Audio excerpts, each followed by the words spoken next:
All right, John, His Holiness versus Trump. Here we are. It's come to this. Yeah, I guess what is next? Well, Donald Trump asked for the Pope's birth certificate or something. I don't know.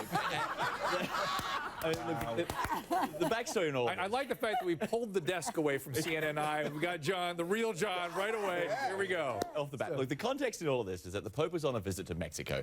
He'd been there for a couple of days. This was already some controversy in this trip. He went up to the U.S. border. He went there, he talked about immigration policies that had impacted the lives of so many people, forced them into drug gangs as well as human smugglers. He prayed at the border, so there was a little bit of controversy to begin with. So then he's on the plane back to Rome, and he is asked by one of these reporters what he thought about Donald Trump's policies. Deporting 11 million undocumented workers in the United States, separating families, building a wall. The Pope said what he said.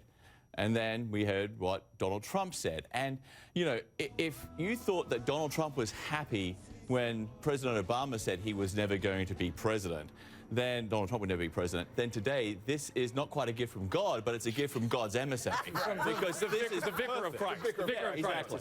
Yes, So brought him a gift. Exactly the kind of thing that Donald Trump thrives on. He takes an attack that would normally derail any other political candidate, and he turns it to his advantage. And you saw that in the statement that he made from South Carolina. Can I ask everybody about a wall real quick? Just call me crazy, but when we drive down the 405 freeway, I'm sounding like an episode of The Californians here.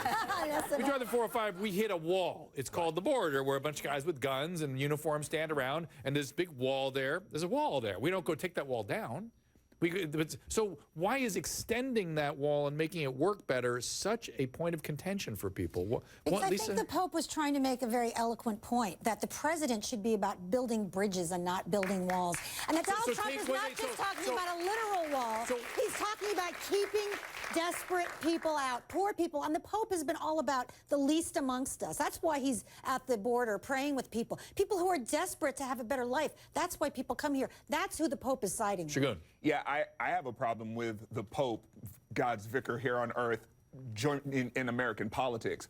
I rarely ever agree with Trump, but I like what he said back to the Pope, where if you've ever been to Vatican City, and I was in Rome this year, there's a wall around Vatican City. So the Pope is the last person to talk about, and the Catholic Church is the last entity that should talk about separating themselves from other people. The Catholic Church has done a lot to hurt people as well. Trump mentioned Vatican City, as Shagun said. Let's look at this speech from today. If and when the Vatican is attacked by ISIS, which, as everyone knows, is ISIS's ultimate trophy, I can promise you that the Pope would have only wished and prayed that Donald Trump would have been president. Because it's true. It's true. Because this would not have happened. ISIS would have been eradicated, unlike what is happening now with our all-talk, no-action politician. Scotty, how do you feel your candidate did in response to the vicar?